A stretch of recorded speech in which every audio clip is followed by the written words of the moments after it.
네, 안녕하세요. 이 최근 며칠 동안에 그 언론이 아주 이런 그 뭐라 그럴까 이거 섹시하다 그럴까 뭐 좀 그런 그 충격적인 제목을 많이 뽑아서 이렇게 했죠. 저는 이제 연합뉴스 TV를 했지만 연합뉴스 TV만 한 게 아니죠. 중국 북한 정권 이것이 전면 침공 가능, 미 전문가 섬뜩한 경고. 이유는 일단 이제 나중에 보시지만 이게 전문가가 아니거든요. 일단 매체도 좀 황당한 매체고, 그래서 이런 걸 가지고 막 국민들을 이렇게 그 혼란시키는 게 이게 그건 좀 부끄럽더라고요. 예, 그 한국말을 쓰는 언론이 그런 거다. 그 제도권 언론이 좀 많이 부끄럽습니다. 그래서 오늘 그런 얘기를 좀 하는데, 언론 비판이 목적이 아니고 아무리 바보 같은 소리라도 되게 문제가 그래요. 문제라는 게 해법이 중요한 게 아니라 문제의 제기가 중요하거든요. 그래서 이 글을 쓴 사람, 그 미국 전문가, 소위 전문가라는 사람이 아주 바보 같은 소리를 하고 있는데, 거기서 두 개의 굉장히 중요한 그 의문이 나옵니다. 뽑아낼 수가 있어요. 그러니까 그걸 변형을 시키면, 우선 첫째는 북한이 붕괴할 거냐, 그 다음번에 두 번째는 중국이 북한을 직영할 수 있냐, 그 다음에 또 나가면은 미국이 이런 우리가 생각하는 어떤 일련의 과정에 선선히 협조하고 적극적으로 나설 거냐, 뭐 이런 중요한 질문들이 좀 있습니다. 그래서 오늘 그 얘기를 좀 살펴보도록 하겠습니다. 먼저 세뇌 탈출 자유구독료 부탁 말씀 올립니다. 아시다시피 세뇌 탈출은 광고가 잘 붙지 않습니다. 붙더라도 천천히 붙는 경향이 있죠. 도와주시면 보다 좋은 컨텐츠로 찾아뵙는데 커다란 힘이 되겠습니다. 감사합니다.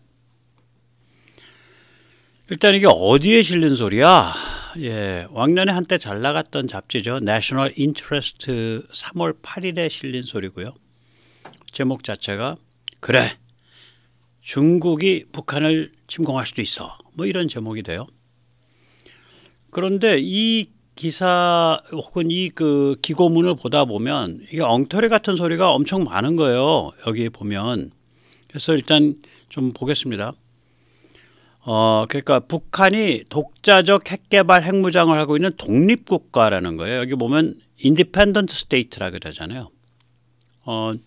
우리는 북을 독립국가로 안 보고 이거는 중국의 도발 대행업체다라고 보고 있는데, 그 다음에 북핵은 한미의 공격에 대한 방어 억제용이다, 이런 얘기를 해요.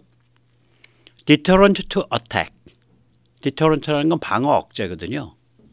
북핵은 한국과 미국에 대한 방어 억제용이 아니라 중국이 주어서 운영하고 있는 건데, 도와서 운영하고 있는 건데, 우선 첫째는 이 한국인들에게 너희를 북핵의 위협으로부터 구원할 수 있는 유일한 존재는 우리 중국뿐이다 라는 그러한 착각을 심어줘서 한국을 미국으로부터 떼어내기 위한 심리적 억제, psychological coercion, 하나는 그런 한국 탈미 심리 억제.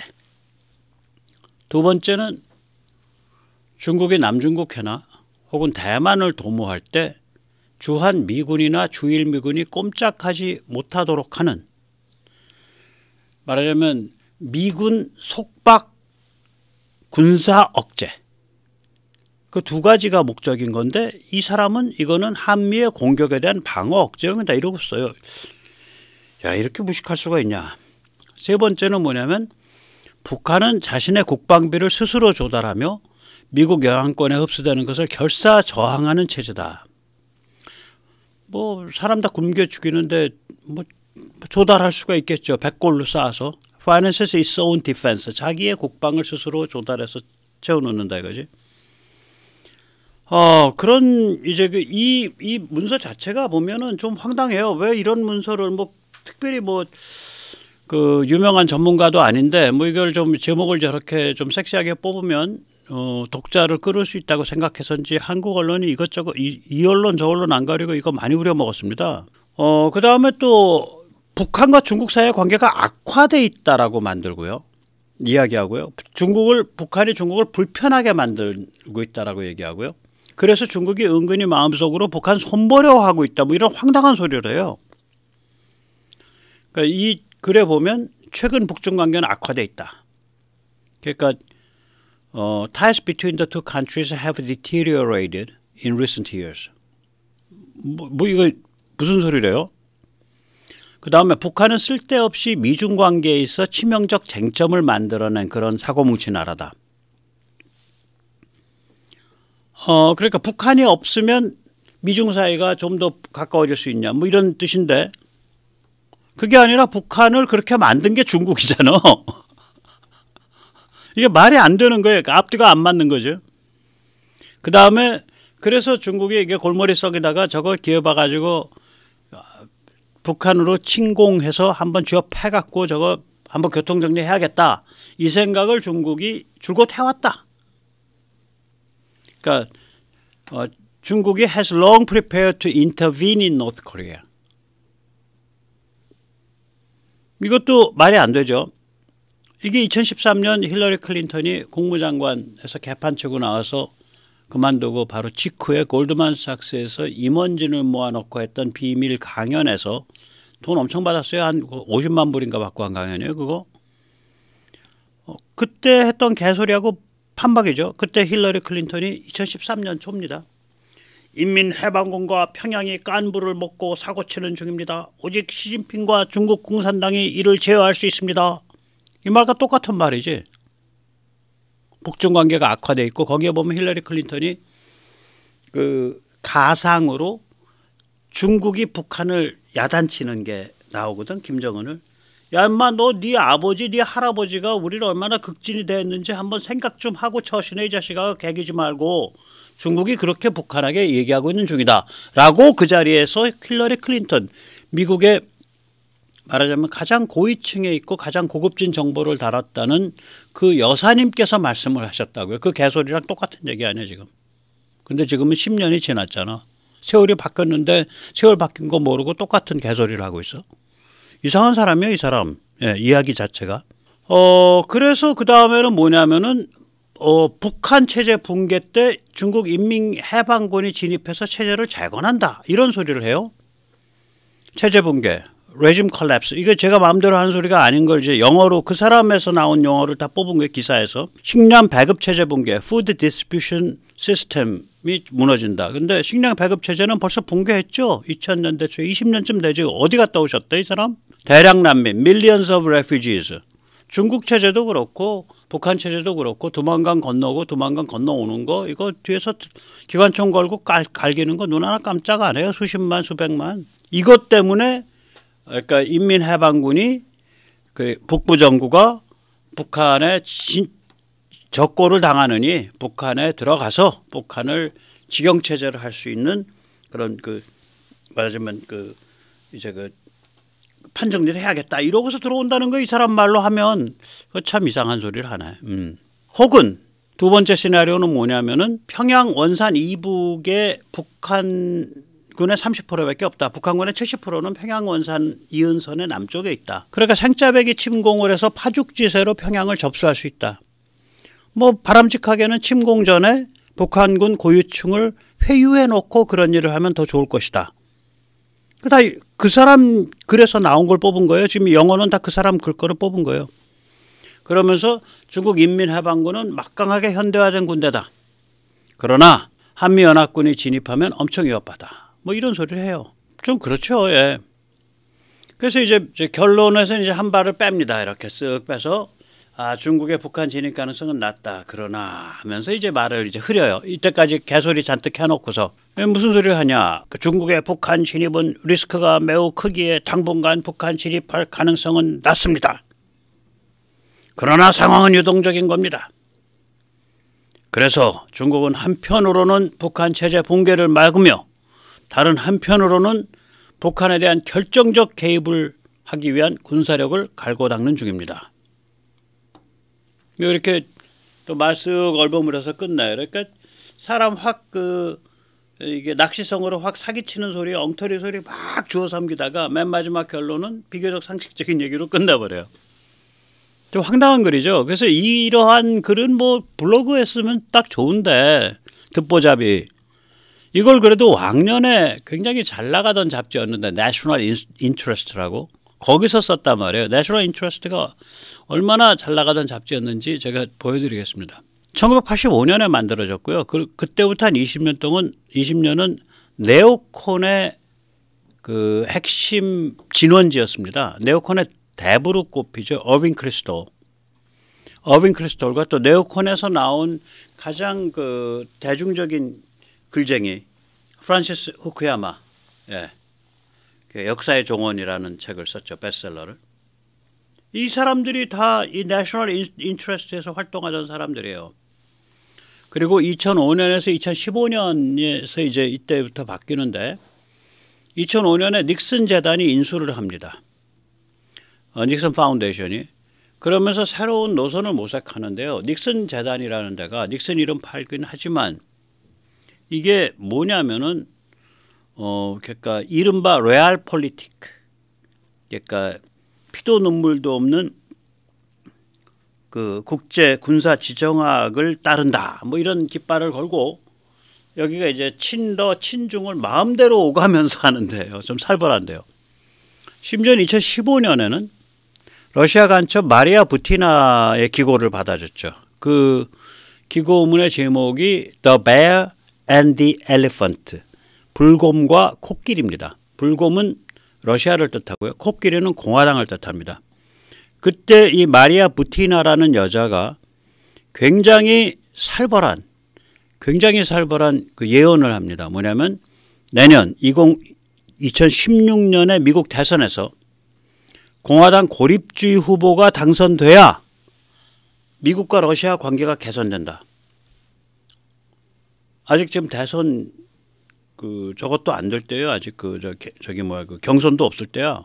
지금 트럼프를 딱 찍어서 얘기한 거예요. 썸칫한 얘기를 하죠. 결국은 이제 간첩죄로 밝혀져 가지고 그 구속 기소되고 깜빵을 갔든가 뭐 추방당했든가 그래요. 그런 다음부터 이제 트럼프가 들어선 이후부터 2016년부터 아주 그 친러적이고 때로는 친중적인 레알 폴리티크를 해요. 아주 뭐 피도 눈물도 없는. 그래서 제임스 커칙 같은 이런 그 평론가는 닉슨 재단과 내셔널 인트레스트가 미국 전체에서 이건 뭐 러시아 간첩과 다름없는 친러 진영의 소굴이다. 이렇게까지 얘기를 합니다. 그런데 이제 어떻게 됐냐. 친러가 친중과 자웅동체잖아. 옛날에 닉슨만 해도 중국과 손을 잡고 소련을 목을 조르겠다 했단 말이에요. 그러니까 친중 혹은 미중화에는 반소를 뜻했다고. 근데 지금 요새 이제 중국과 러시아가 짝짝꿍으로 돌아가니까 전략적 관계가 되니까 이제 친러가 곧 친중이 돼버린 거죠. 그러니까 결국 여기 내셔널 인트레스트가 하는 말은 이게 친중이기도 하고 친러기도 하고 그런 말이 돼버리는 거예요. 그게 좀 으스스합니다. 그래서 이게 내셔널 인트레스트가 뭐 이런 엉터리 같은 소리를 썼어. 그래서 이 사람이 뭐 대단한 사람인가 하고 저도 찾아봤어요. 제가 이 사람을 알지를 못해. 카일 미조카미. 그랬더니 아까 그 언론에서 뭐 미국의 전문가, 뭐 내셔널 인트레스트라는 잡지에서 썼으니까 전문가라고 상정을 한 거지. 카일 미조카미가 어떤 사람인지 뒤져보질 않은 거 하나도. 보니까 이건 뭐 삼류 밀떡이야. 지정학 글은 쓴 적도 없어요. 그냥 삼류 밀떡이야. 그러니까 누가 카일 미조카님 이름으로 써준 것 같아. 이 사람의 최근 글 한 10대 개를 제가 불러드릴게요. 제목을. 2030년 어느 국가가 세계 최강의 해군 보유국이 될 것인가. 비스마르크호를 침몰시키는데 항공모함 전함 어뢰가 모두 동원됐었다. 전함은 쉽게 가라앉지 않는다. 불과 3월 10일 올해. 진주만에서 두들겨 맞은 전함 미시시피를 존경하라. 삼류 밀떡이 자기 꼭지에다는 제목 아니야? 제가 과격하게 무슨 번역한 거 아니에요? 그대로예요. 러시아의 시속 200노트, 320km, 360km 시속, 초공동어뢰. 이거는 미 해군의 악몽이 될 것인가? 가관입니다. 지금 이런 글만 썼어요. 3월 8일. 2차 대전 때 나온 미 해군의 텐치급 잠수함 태평양 전쟁에 투사해서 냉전의 파수꾼으로 변했다. 3월 8일, 3월 4일 미 원자력 잠수함 해저 산악과 충돌하다. 3월 3일 1940년대 미 해군 와스프 항모가 최악의 항모였던 까닭. 거의 뭐 엿장수네. 야마토 전함 일제가 아무것도 못해보고 미국에 헌납한 사상 최대의 전함. 이거 참 그렇습니다. 전함에서 시작해서 항모로 변신했던 일제의 시나노 항모 뜯어보기. 그리고 마지막으로 정말 유치찬란한 제목 보세요.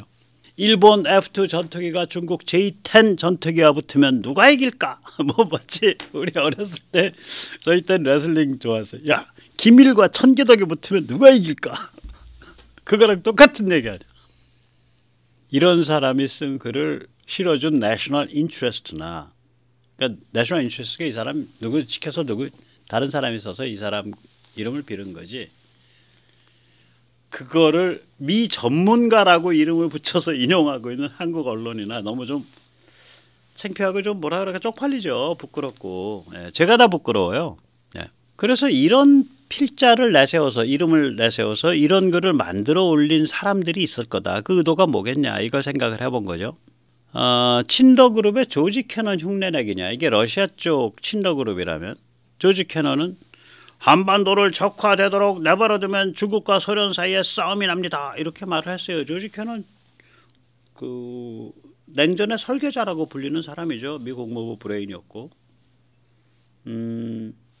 대한민국 단정 수립을 누구보다 먼저 지원한 사람이에요. 그 다음에 6.25가 터졌을 때 미군 파병을 누구보다 먼저 지원한 사람이에요. 그런데 1950년 말에 중공군이 딱 개입을 하니까 그거 싸우지 마세요. 싸우지 말고 방 빼요. 그러면은 한반도 전체가 적화가 되는데 한반도를 두고 중국과 소련 사이에 누가 먹을지 대판 싸움이 날 겁니다. 무시무시한 사람이죠. 근데 만약에 내셔널 인트레스트의 이 글을 친러그룹 혹은 러시아 간첩들이 썼다면 바로 이런 조지 캐넌의 이런 그 야멸찬 레알 폴리틱을 거꾸로 돌려서 사용하는 거죠.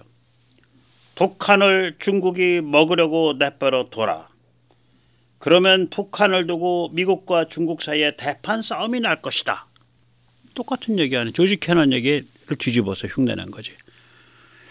러시아가 이 정도의 내셔널 인트레스트를 상대로 이런 공작을 할 정신머리가 있을까? 퀘스천 마크죠. 그럼 또 다른 그룹이 있지 않을까? 약간 중국 쪽이죠. 중국 쪽에서 했다면 중국은 어떤 의도로 했을까? 중국의 협박성 올리브 가지입니다. 이게 말이 좀 이상하죠. 뜨거운 얼음. 협박이면 협박이고 평화를 상징하면 올리브 가지면 올리브 가지지. 중국이 이걸 잘해요. 협박과 올리브 가지를 같이 가지고 해. 협박은 뭐냐면 이 글을 딱 읽다 보면 야 여차하면 말이야 우리가 북한 지경에서 그냥 접수할 거야. 우리는 그냥 땅 건너가면 북한이야. 그래 미국 너희 말이야. 너무 북한에 욕심내지 마. 이런 협박일 수도 있고 그 다음에 또 올리브 가지일 수도 있죠. 야 우리도 저 북한 쟤들 때문에 속 많이 썩고 있어. 우리 그러니까 미국하고 우리가 말이야 뭐 북한 가지고 나쁠 게 있겠냐. 이런 또 시그널일 수도 있어요. 이런 중국이 이런 협박과 올리브 가지를 섞어서 쓰는 걸 잘해요. 그래가지고 오바마를 상대로 이걸 얼마나 능수능란하게 썼는지 오바마가 드디어 두 손 두 발 다 들고 예 저기 우리 왕서방님 예 우리 저 중국 동지들 저희 미국은 전략적으로 인내하겠습니다. Strategic Perseverance. 말이 되는 소린가? 또 아까 그 힐러리 클린턴이 2013년 그 오바마의 국무장관이었죠. 그 완전히 뭐 엉터리 같은 소리 하는 거 아니에요. 중국 공산당과 시진핑은 우리 미국 편입니다. 이 소리 아니야. 이게 왜 그러냐. 협박과 올리브 가지를 섞어서 쓰니까 헷갈리는 거예요. 정신머리가 튼튼하지 않으면 헷갈립니다. 당합니다. 그래서 이제 제가 말씀드렸던 거죠. 여기 이제 이렇게 엉터리 같은 짓이 일어난 거야. 내셔널 인트레스트라고. 이제 옛날에 훌륭한 호랑이였지. 지금은 이제 그 가죽이 뭐 닳고 닳아가지고 뭐 시장 바닥에 이제 걸레쪽 같이 된 거죠. 그러니까 이상하게 뭐 이상한 사람 이름 빌려가지고 러시아 간첩스러운 사람 혹은 중국 간첩스러운 조직에서 글을 써서 황당한 짓을 했고 그걸 또 무식한 한국 언론이 받아가지고 미국 전문가가 이런 충격적인 말을 했다 이러고서 이제 막 언론들이 떠들고 뭐 이런 일인데 황당한 일인데 여기서 이런 황당한 상황에서도 우리가 유의미한 질문을 두 개를 끄집어낼 수가 있어요. 질문을 유의미한 걸 끄집어내면 싸움에서 이기고 진실에 가까워져 갑니다. 첫 번째 질문은 뭐냐면 중국이 북한을 직영할 능력이 있냐? 이게 왜 중요하냐면요. 저도 이거 굉장히 여러 번 물어봤던 질문이고 또 전문가들, 중국 전문가, 북한 전문가들, 교수들한테도 제가 이 질문을 항상 했어요. 진짜 몰라서. 그리고 제가 오늘 드리는 말씀 결론이고 가끔 이런 말씀을 드렸어요.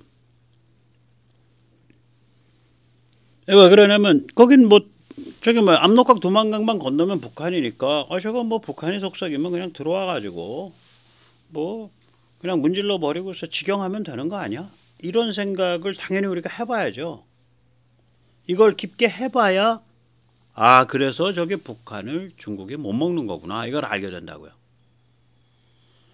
일단 첫 번째 중국이 북한을 못 먹게 만든 제일 첫 그 혁혁한 공을 세운 사람은 존경하는 김일성 어버이 태양 수령이십니다.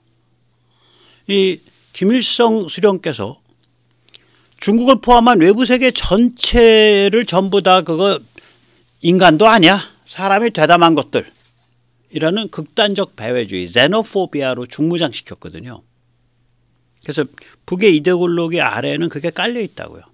그러니까 탈북해가지고 중국인 애를 베서 탈북녀가 다시 북한으로 잡혀 들어오면 심지어는 그 배를 그 보위부 애들이 발로 밟아서 강제 낙태를 시키잖아. 왜? 인간이 아는 짐승의 씨앗을 배에 가지고 왔냐예요. 왜 짐승의 씨앗을? 그러니까 굉장히 사나운 배회주의가 저기 깔려 있다고요. 아래. 그런데다가 잠재적인 또 비교 기준이 이제 달라지고 있어. 왜 제가 잠재적이라 그러냐면 저 김간애가 있는 동안은 그게 코드로 작동을 안 해. 그냥 마음속에 숨어 있는 거예요. 뭐냐면 그 코드는 뭐냐면 야 같은 조선 사람인데 말이야. 우리도 대한민국이나 말이지. 또 뭐 얘기 들어보니까 저기 그 김씨네 말이야. 저기 김씨네 그 여동생이 그 어디 사라졌잖아. 그 중국 간다고. 근데 그 남한 가서 잘 살고 있다는데. 이 대한민국과 탈북자의 존재가 잠재된 코드로 박혀 있다. 그 잠재된 비교기준 코드로. 근데 이게 김간애가 지배하는 동안은 이게 제어가 돼. 김간애가 딱 날아가면요. 이게 갑자기 현실적인 비교 기준으로 작동을 시작하는 거야. 그럼 그 다음번에 이 앞에 이 조선인 죄일주의 혹은 조선놈 죄일주의랑 딱 결합하면 뭐가 돼요? 야, 내가 짱깨들 뭐 받들고 살 일 있냐? 우리 남쪽 동포들이랑 트는 거지. 이렇게 되는 거야 이게. 요번에 남쪽은 동포가 아니다라고 얘기한 게 이거랑 관계 있어요. 제가 보기엔. 그 뭐 김정은이가 나서서 남쪽은 동포가 아닙니다 해도 뭐 이미 다 열차 다 떠났는데 뭐 소용없지. 정원아 계속 그렇게 떠들어라. 자, 그러니까 이런 상황에서 중국이 직영을 하면 반드시 저항과 충돌이 생겨요. 중국에 대한 저항 충돌이 발생하면 중국 전체의 타격이야. 그리고 저 지경이 되면요. 남쪽에서 목숨 걸고 올라가서 북에 가서 작업하겠다는 사람이 10,000명은 나오지 않겠어? 5,000명은 나올걸?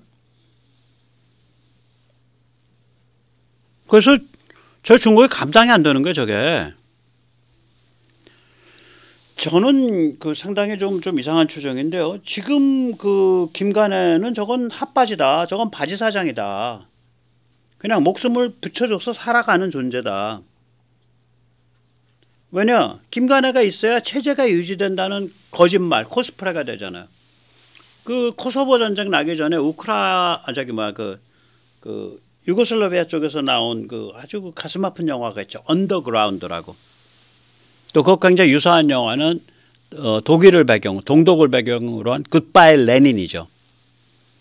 지금 언더그라운드나 굿바이 레닌이 펼쳐지고 있을지 몰라. 언더그라운드는 뭐냐면요. 위에서는 체제가 무너졌어. 근데 그래 체제가 무너져서 사람들이 지하에 내려와서 화를 안 당하려고 거기서 살아. 위로 왔다 갔다 하면서 거래하는 놈이 위에 가서 이제 거래하면 그러니까 체제 무너졌거든. 아래 내려와서는 체제 무너졌다는 소리를 안 해. 아래 있는 사람들한테는 지금 위에서 지금 인세의 지옥이 펼쳐지고 끔찍한 일이 있으니까 여러분은 내 말을 듣고 살아야 된다고. 그 네더바이를 쳐갖고 지하에 있는 그 집단을 완전히 종같이 부리면서 살아요. 그래서 그게 언더그라운드라는 영화예요. 한번 옛날 영화인데 한번 기회가 되시면 보세요. 뭐 어디선가 있다면. 굿바이 레닌은 뭐냐면 동구가 무너졌어. 그래서 이제 아들은 이제 새로운 사회에서 먹고 살려고 이제 케이블 TV 설치 기사로 일을 해. 나이 드신 어머니는 공산당에 대한 향수가 있어.